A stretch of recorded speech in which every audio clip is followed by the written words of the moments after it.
Hello friends, welcome to Rekha's kitchen. இன்னைக்கு நம்ம ரொம்ப டேஸ்டாக சூப்பராக கருவாட்டு தொக்கு எப்படி செய்யறதுன்னு பார்க்கலாமா? வாங்க. அதுக்கு நான் துண்டு கருவாடு எடுத்திருக்கேங்க. இப்போ நம்ம துண்டு கருவாடை ஊற வச்சுக்கலாங்க. ஊற வச்சுட்டு தான் நம்ம வாஷ் பண்ணணும். சுட தண்ணி ஊற்றிக்கலாம்.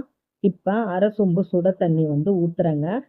கருவாடு முழுகிற அளவுக்கு தண்ணி இருக்கணும். இப்போ வானல் அடுப்பில் வச்சுருக்கேன்.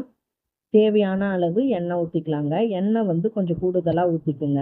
1 டீஸ்பூன் கடுகு போட்டு நல்லா வெடித்ததுக்கப்புறம் பெரிய சைஸு வெங்காயம் 4 கட் பண்ணி வச்சுருக்கேன் பொடி பொடியாக. அதையும் ஆட் பண்ணி நம்ம நல்லா வெங்காயம் வதங்குற அளவுக்கு நல்லா வதக்கி எடுத்துக்கலாம்.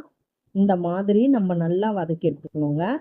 இப்போ பூண்டு பற்கள் 20, ஒரு கொத்து கருவேப்பிலை போட்டு நம்ம நல்லா வதக்கி விட்டுக்கலாம். பூண்டு நசுக்கி போட்டுக்குங்க, வாசமாக இருக்கும். தேவையான அளவு உப்பு போட்டுக்கலாம்.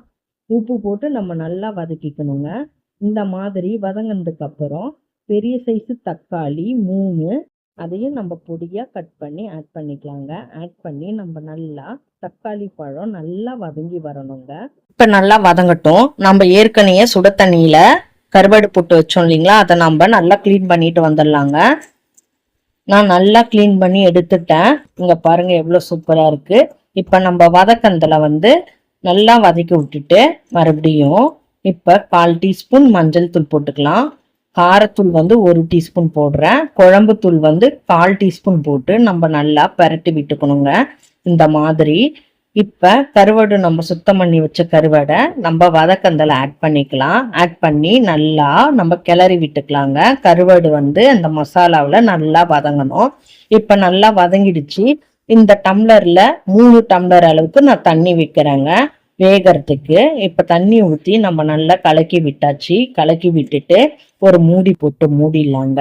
இப்போ நான் மூடியை திறந்து காட்டுறேன், எப்படி இருக்குன்னு பாருங்க. திக்கான பதத்துக்கு வந்துடுச்சா தொக்கு. கருவாட்டு தொக்கு நல்லா டேஸ்டா ரெடி ஆயிடுச்சுங்க. இப்போ நம்ம நல்லா கிண்டி விட்டுக்கலாங்க. இந்த அளவுக்கு நல்லா தலன்னு கொஞ்சம் திக்கா இருந்தாதான் தொக்கு நல்லா டேஸ்டா சூப்பரா இருக்குங்க. சூடான சாதத்துல நீங்க போட்டு சாப்பிட்டீங்கன்னா அவ்வளோ அருமையா இருக்கும். இந்த தொக்கு எவ்வளோ சூப்பரா இருக்கு பாருங்க. இப்ப நம்ம ஃபைனலா கொத்தமல்லி தழை தூவி இறக்கிக்கலாங்க. கொத்தமல்லி தழை தூவி இறக்குனீங்கன்னா இன்னும் டேஸ்ட் சூப்பரா இருக்கும். வேணான்னா நீங்க விட்டுடலாம். இப்ப நம்ம நல்லா கலக்கி விட்டுக்கலாங்க. இந்த அளவுக்கு கலக்கி விட்டதுக்கு அப்புறம் நான் ஒரு பவுல்ல மாத்தி காட்டுறேங்க, எப்படி இருக்குன்னு பாருங்க. இப்ப நான் பவுல்லையும் நான் மாத்தி காட்டுறேங்க. இப்ப கருவாடு தொக்கு எடுத்து நான் பவுல்ல வைக்கிறேங்க. எவ்வளோ சூப்பராக கலர்ஃபுல்லாக அருமையாக இருக்குது பார்த்தீங்கன்னா. சூடான சாதத்தில் போட்டு சாப்பிட்டீங்கன்னா அவ்வளோ அருமையாக இருக்குங்க. இட்லி, தோசை, சப்பாத்தி கூட இது நல்ல டேஸ்ட்டாக இருக்குங்க. இதே போல் நீங்கள் உங்கள் வீட்டில் கண்டிப்பாக ட்ரை பண்ணி பாருங்கள். தேங்க்யூ.